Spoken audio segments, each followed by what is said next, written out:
Ochrana oznamovateľov neznamená len tie medializované statusy chránených oznamovateľov, ale ochrana oznamovateľov spočíva v tom, že na Slovensku platí všeobecný zákaz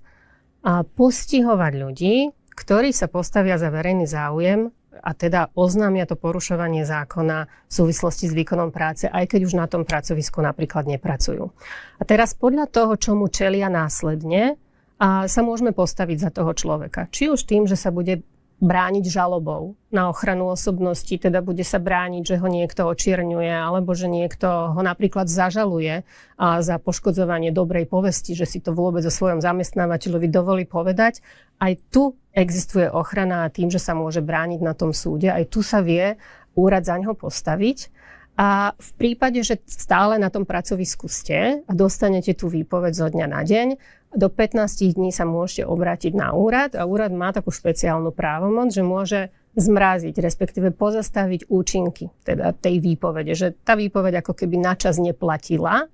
a do 30 dní sa potom tento človek môže obrátiť na súd, ktorý potom finálne rozhodne o tom vašom pracovnom spore. A výhodou tohto inštitútu ochrany je, že